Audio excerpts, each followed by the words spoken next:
Segundo a Política Nacional de Resíduos Sólidos, em seu artigo 3º, no ponto 9, geradores de resíduos sólidos são pessoas físicas ou jurídicas, de direito público ou privado, que geram resíduos sólidos por meio de suas atividades, nelas incluído o consumo. Portanto, geradores de resíduos aqui, ninguém escapa disso aqui, porque pessoa física ou jurídica, certo? Só aí já inclui todos o tipo de pessoa, de direito público ou privado. Qualquer pessoa, qualquer empresa, qualquer atividade até, que gerem algum tipo de resíduo. A exigência aqui, para ser classificado como gerador, é que ele gere algum tipo de resíduo, certo? Então, se a gente analisar bem, não existe na atividade humana algo que não gere resíduo, a não ser quando um turista está passando por uma cidade e ele só realmente passa direto por uma cidade, entra com um carro e sai lá do outro lado, e realmente ele não causou, ele não gerou resíduo nenhum ali. Se a gente também não levar em consideração que ele está dentro de um carro e produzindo gás aí que está indo para o meio ambiente através do carro dele. Mas assim, a grosso modo, geradores de resíduos se encaixam então todas as pessoas, né?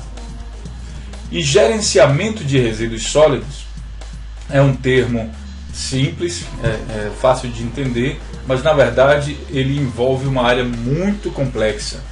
O gerenciador, para fazer o gerenciamento de resíduos sólidos, ele tem que entender de todo esse contexto aqui. Então vamos ao conceito primeiro, né? Número 10, gerenciamento de resíduos sólidos.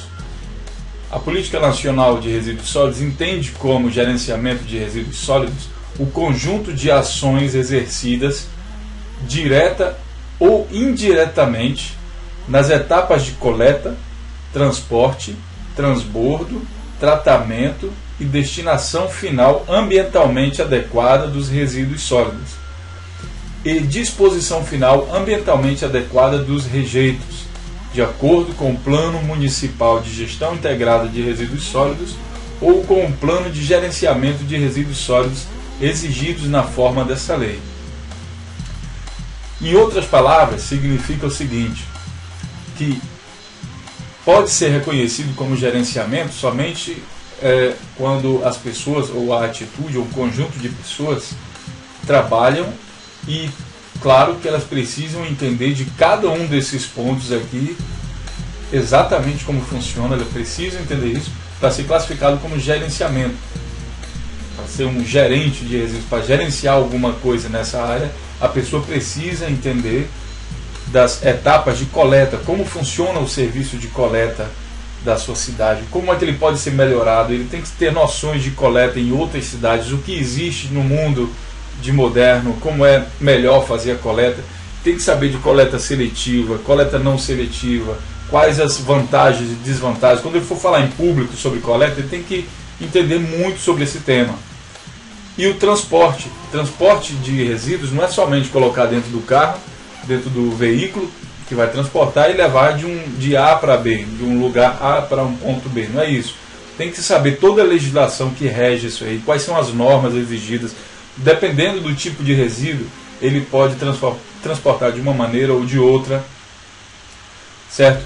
O transbordo, tem que entender muito sobre a questão de transbordo, do tratamento, quantas formas de tratamento existe para resíduos sólidos. O gerente, o gerenciador, aí, a pessoa que vai cuidar do gerenciamento do resíduo, ele tem que entender, ele tem que saber falar sobre usinas de queima de lixo, falar sobre tratamentos de centrais de pirólise, biodigestores, compostagem, aterro sanitário, todas essas questões que falam sobre tratamento. E retiro aqui o aterro sanitário, que ele entra na questão da destinação final, mas todas as outras formas de tratamento térmico, mecânico, bioquímico, tudo isso ele também tem que entender. Ele não precisa ser um profissional que saiba construir centrais, mas ele tem que entender todo o mecanismo, como aquilo funciona, para identificar vantagens e desvantagens e defender a sua opinião, que tem que ser baseado nessa técnica. De acordo com o conhecimento dele, ele vai defender uma coisa ou outra, né? E também ser capaz para fazer o gerenciamento dos resíduos.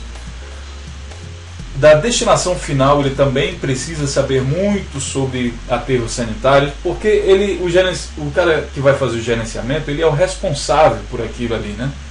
A pessoa, o órgão que vai fazer, ele é simplesmente o responsável. Então, precisa entender, precisa saber quando o aterro sanitário não está operando de acordo com as normas, de acordo com as leis, como é que se multa nesses casos, como funcionam as taxas, precisa entender do direito ambiental, das leis, da lei de crime ambiental, das taxas que existem sobre os crimes ambientais.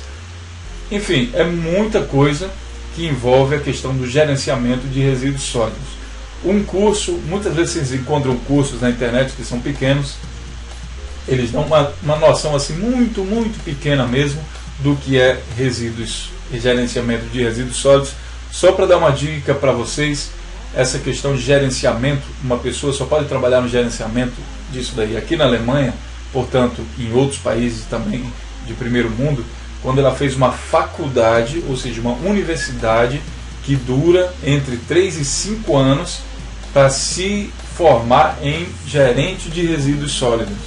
Portanto, estamos falando aqui de conhecimento, de muitos conhecimentos em um termo só. Correto? É importante entender isso porque muitas pessoas vão fazer curso, às vezes na internet, presencial, que fala de gerenciamento, e o curso dura um dia, uma semana, ou um mês que seja, mas pensem que isso aqui nós estamos falando de uma faculdade. Na verdade, isso aqui é uma universidade que ainda não vi no Brasil, uma faculdade de gerenciamento de resíduos sólidos. O termo correto seria de economia circular. Aí a pessoa se forma nisso daí, depois de 2 anos precisa de experiência, 2 anos normalmente, depois de entre 3 e 5 anos precisa de experiência para trabalhar no setor. Portanto, é uma questão muito complexa, certo?